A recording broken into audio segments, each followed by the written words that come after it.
ये जो सामने आप एक बहुत बड़ा विस्तृत एक और समृद्ध किला आप देख पा रहे हैं, ये मारवाड़ का जोधपुर का मेहरानगढ़ है, जिसको मयूर ध्वज गढ़ के नाम से जाना जाता है।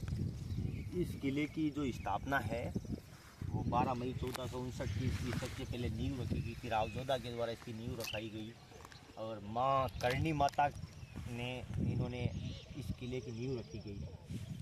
इसके पहले यहाँ पर एक चिड़िया नाजी का आश्रम हुआ करता था और चिड़िया नाजी ने ये श्राप दिया था कि इस किले पे जो भी पुनर्निर्माण होगा उसके पश्चात जोधपुर में कभी भी पानी की समस्या का समाधान नहीं होगा और यहाँ पर जो भी राजा रहेगा वो अपनी पौत्र का मुंह नहीं देख पाएगा। उसके लिए यहाँ पर एक नर बलि दी गई थी। आज भी अपन बड़े आदर भाव के साथ अपन श्रीमान राजा राम जी मेघवाल, जिन्होंने यहाँ पर अपनी इस किले की नींव में अपनी शहादत दी, उसको अपनी श्रद्धा के साथ अपन याद करते हैं।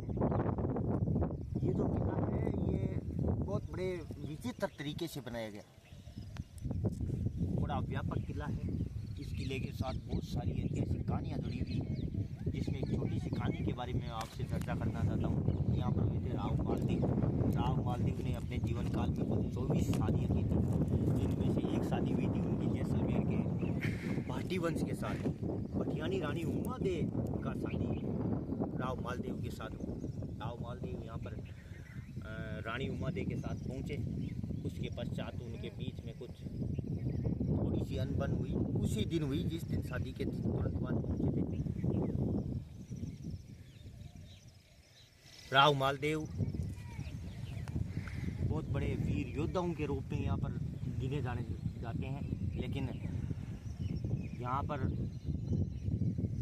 उमादे भटियानी रानी, जिसको रूठी रानी के नाम से जानते हैं, वो अपने त्याग के नाम से इस किले के नाम से जानी जाती है। उसी रात को वो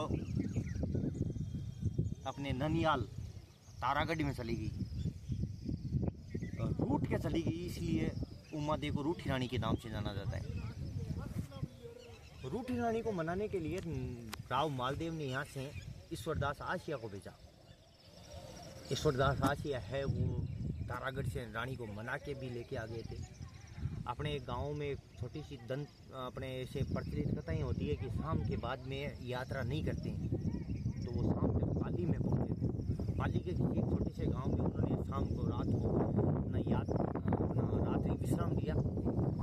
रात्रि विश्राम के दौरान यहाँ से बाकी जो रानियाँ थी उनको ये लगा कि रूठी रानी आने के बाद अपना वर्चस्व खत्म हो जाएगा, तो उस वर्चस्व को कायम रखने के लिए उन्होंने आसानंद जी को उस काफिले के सामने भेजा। आसानंद जी वहाँ पर जाकर कुछ दूरी के बाद अपना एक स्थान उस कैंप के पास लगा लेते हैं।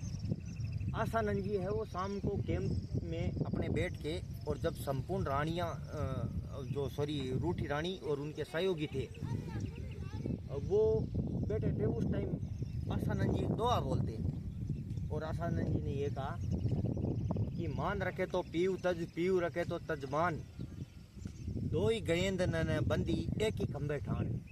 या तो मान रखना होगा तो अपने पीऊ को तजना होगा, या पीऊ को रखना है तो अपने मान को तजना होगा। दो हाथियों को एक साथ किसी एक ही खंबे ठान के साथ बांधा नहीं जा सकता। रानी उमादे अपने वर्चस्व को स्थापित रखते हुए, अपने आत्मसम्मान को स्थापित रखते हुए वापस वहीं से मुड़ जाती है, कभी जोधपुर की तरफ लौट के नहीं आती। यहाँ मालदेव बैठे बैठे कई दिनों तक चिंतित रहे। कुछ दिनों के बाद उन्होंने ऐसे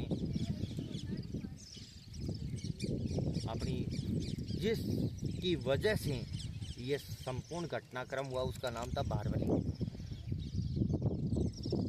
अपने रूठी रानी उमादे थी उसकी नौकरानी, वो भी कुछ दिनों के लिए अपने प्रवास पर अपने जैसलमेर गई हुई थी। तो मालदेव ने कहा कि उमादे क्यों रोटी, उसको वना के वापस कौन ला रहे थे? बोले आसानंद जी। मना के वापस नहीं ला पाए? बोले हाँ। तो फिर यहाँ से बारवली गई हुई है जैसलमेर, मना के कौन लाएगा? बोले आसानंद जी। ठीक है, आसानंद जी है उनको तैयार किया गया। इस बीच में एक छोटा सा घटनाक्रम ये हुआ कि जैसलमेर में उमा दे के जो भाई था उसके 3 रानियां हुआ करती थी। उनमें से जो बीच वाली रानी थी, उन्होंने ये देखा कि ये जो बीच में बारवली दासी आई है, ये बारवली अपनी ननद का तो पूरा राजवंश उखाड़ के आई है और यहाँ पर भी ये अपने जैसलमेर में रह रही है, तो हो सकता है कि अपने कुछ दिनों में कोई ना कोई गड़बड़ कर दे। इसी आशंका के जत्ते बीच वाली जो रानी थी उसका भाई था बागा बाड़मेर का बहुत बड़ा डॉन हुआ करता था। तो उस बाड़मेर के डॉन को बीच वाली रानी ने भाई के तौर पर अपने बाड़मेर बुला लिया। यहाँ से बारमली गई हुई थी। रात को पूरी स्क्रिप्ट बागा को उसकी बहन ने समझा दी कि अपनी मेरी ननद की घर बिखेर के आई है और यहाँ पे भी हो सकता है कुछ दिन रहे, तो ये हमारा भी मामला गड़बड़ कर सकती है। बागा रात को सोया, उसने पूरी रूपरेखा तैयार की। सुबह 5 बजे बागा जल्दी उठा और उठ के बोला कि मेरे तुरंत मैसेज है कि मेरे को बाड़मेर जाना पड़ेगा। और उसने पूरी अपनी बहन को पूरी स्क्रिप्ट समझा रखी थी। ये कह रखा था कि भाई सुबह मैं जल्दी के लिए तैयार होऊंगा और तू तैयार मत होना। अब एक भाई जब अपनी बहन के घर से निकलता है तो सबसे बड़ी अपनी एक प्रथा होती है कि बहन अपने भाई को तिलक करती है। तो जो बीच वाली बहन थी उसके पास बागा का मैसेज पहुंचाया गया कि बागा रवाना हो रहा है और अपने भाई को आप तिलक। रात को जिसे पूरी रूपरेखा तैयार थी तो वो तैयार हुई नहीं, तो उसने कह दिया मैं तो आज नहाई धोई नहीं हूँ और अभी तक मैं कैसे तिलक कर सकती हूँ, बिना नहाए धोए मैं तो आज तक कभी अपने भाई को तिलक करूँ ही नहीं, ये प्रथा के खिलाफ है। तो किसी ने बीच में कह दिया कि बारमली नहा धो के 4 बजे से तैयार बैठी, उससे तिलक करवा देते। बोले ठीक है। इतने में तो बागा है वो थोड़ा सा आतुर आदमी तो था ही, जाके अपने ऊँट पे बैठ गया। प्राचीन समय का सबसे बड़ा यातायात का अपने धार में जो साधन था वो ऊँट से बड़ा कोई साधन नहीं। और ऊँट की खासियत होती है कि 2 बार बैठता है 2 बार उठता है। तो बागा क्या करता है, अपने ऊँट के ऊपर जाकर बैठता है। ऊँट हाफ क्लच में तैयार हो जाता है, अर्थात आधा पीछे से उठ जाता है, आगे से उठना बाकी।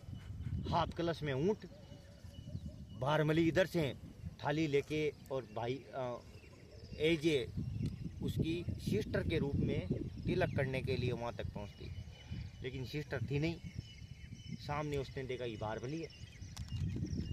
बागा ने तुरंत थाली को फेंका, बारमली को उठाया और बिठाया ऊँट पे और हाफ क्लच में ऊँट सीधा बाड़मेर की तरफ उसने रवाना किया। ऊँट फुल स्पीड में अपने बाड़मेर तक पहुँचता है। ये कहा जाता है कि बारमली और बागा को जोधपुर से लेके बाड़मेर के बीच में इतना प्रेम हो गया, इतना अटूट प्रेम हो गया कि जिंदगी में उनको कोई दूर नहीं कर सकी। इतना गाढ़ा प्रेम, क्विक लव अपन बोल सकते हैं दुनिया में। बागा और बारमली अपना व्यवस्थित दिन बाड़मेर में गुजार रहे। इधर मालदेव को टेंशन हुई तो उन्होंने बारमली को बुलाने के लिए आसानंद जी को कहा कि तुमने अगर रूठी रानी को तुम नहीं मना पाए, बीच पाली से वापस चली गई, तो तुमको कम से कम बारमली को तो मना के लाना पड़ेगा। बारमली को बनाने के लिए आसानंद जी बाड़मेर की तरफ रवाना होते हैं। बागा को बीच में पता चलता है कि आसानंद जी आ रहे हैं। और आसानंद जी बहुत अपने बौद्धिक व्यक्ति हुआ करते थे, बुद्धिजीवी व्यक्ति। बागा को जैसे ही पता चला, बागा ने क्या किया, बहुत ज़्यादा दिमाग लगाया और ऐसे बौद्धिक आदमी के लिए वो आदमी 16 मील तक पालकी लेके और नंगे पैर सामने चला गया। आसानंद जी को पालकी में बिठाया, 16 मील तक उन्होंने अपने कंधे पे आसानंद जी को ढाया और बाड़मेर ले जाकर इतना मेहमान का सत्कार आदर किया कि लोग देखते रह गए। और आसानंद जी भी उसके सम्मान से इतने अधिक प्रभावित हुए कि वापस लौटकर कभी जोधपुर आए। धीरे धीरे काल चक्र चलता गया। आसानंद जी बहुत बड़े कवि थे, तो उन्होंने बागा और बारमली के प्रेम को देखते हुए एक दोहा कहा कि तरवर्त मोर और सरवर्त हंस, बागो ते बारमलीर दारू ते मंस। जहाँ जहाँ पेड़ होगा वहाँ मोर होगा, जहाँ जहाँ सरोवर होगा वहाँ वहाँ हंस होगा, जहाँ जहाँ दारू होगी दारू के साथ में हमेशा मांस होगा। ये जितना प्रगाढ़ रिश्ता इनके बीच में है उतना ही बागा और बारमली के बीच में। इतने बड़े प्रेमी जोड़ी को कैसे कौन बिछाड़ा सकता है। इसलिए आसानंद जी कभी लौट के वापस जोधपुर नहीं आए और बागा और बारमली के साथ वहीं पे अपनी जिंदगी गुजारते। एक समय ऐसा आया कि बागा का निधन हो जाता है, बागा की जिंदगी समाप्त। आसानंद जी है, उनके पास कहने के लिए अब कुछ नहीं। और अपने प्रियतम आदमी की जब मृत्यु होती है तो बहुत जो नज़दीकी लोग होते हैं उनको ठेस पहुंचती है। इस समय सबसे बड़ी एक अपने बात कहते हैं कि अपने अंदर के भावों को बहा देना चाहिए, आंसू बहा देने चाहिए। आसानंद जी के एक भी आंसू नहीं आया था बागा के मरने के बाद, लेकिन सदमा उस आंसू नहीं आने की वजह से इतना गहरा तक उनकी आत्मा तक जम गया था कि वो पागल हो। उस समय तात्कालिक अमरकोट के राजा को जब पता चला कि एक मारवाड़ का बहुत बड़ा कवि बागा के वियोग में इधर उधर पागल होकर घूम रहा है, तो अमरकोट के राजा ने आसानंद जी को अपने यहाँ आमंत्रित किया और सह सम्मान वहाँ पर बुलाया और लेकर गए।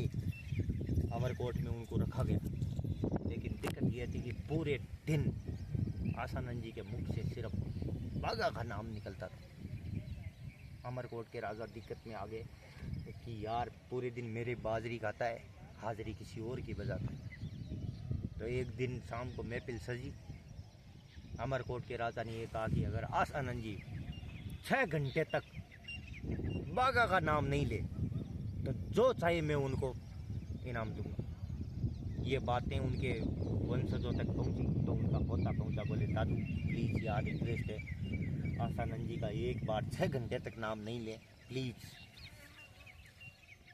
तो एक दिन तय किया गया, उस तय दिन आसानंद जी है वो उनको बिठाया गया, बोले अब से 6 घंटे तक आपको नाम नहीं लेना।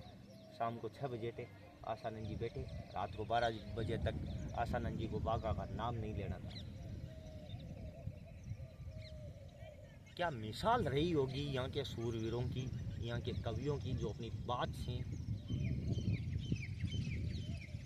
अपने वर्चस्व से कभी पीछे एक कदम तक नहीं है। उसी एक छोटी सी मिसाल है। आसानंद जी को बिठाया गया। आसानंद जी ने कहा कि मुझे एक काम करो, मेरे को एक छोटी सी माला ला दो। तो आसानंद जी को एक माला उपलब्ध करवाई। आसानंद जी ने सोचा कि मैं हो सकता है भगवान का नाम लूँ तो बागा का नाम भूल सकूँ। इसी बात से प्रेरित होकर उनके लिए एक माला मंगवाई गई। आसानंद जी बैठे बैठे माला फेर रहे हैं।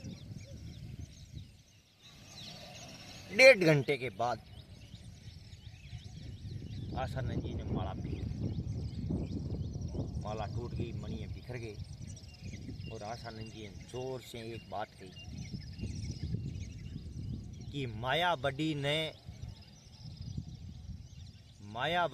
राम, मायावती ने राम, बस इस जग में बागो ही पायो अपनो नाम। और वापस तुरंत 1.5 घंटे बाद में अपना बागा का नाम दे दिया। ऐसे कर्तव्यनिष्ठ, ऐसे स्वामी भक्ति वाले व्यक्ति इस किले के साथ अपना संबंध रखते हैं। आज आपको शायद चिड़ियों की चहचहाट सुन रही होगी, लेकिन आसानंद जी की जो धर्मपरायणता है, आसानंद जी की जो कर्तव्यनिष्ठता है, वो भी इस किले के साथ आपको पूछती हुई कहीं ना कहीं दिखाई देती। आपका बहुत बहुत धन्यवाद, आपने इस बात को सुना। और मारवाड़ की विरासत जिसको आप देखने जाते हो, एक छोटा सा निवेदन है कि उसकी तलहटी में बसा हुआ है रावजोधा गार्डन। उस रावजोधा गार्डन को आप एक बार जरूर निहारें, देखें प्रकृति क्या होती है, आपको जरूर देखने को मिलेगा। धन्यवाद।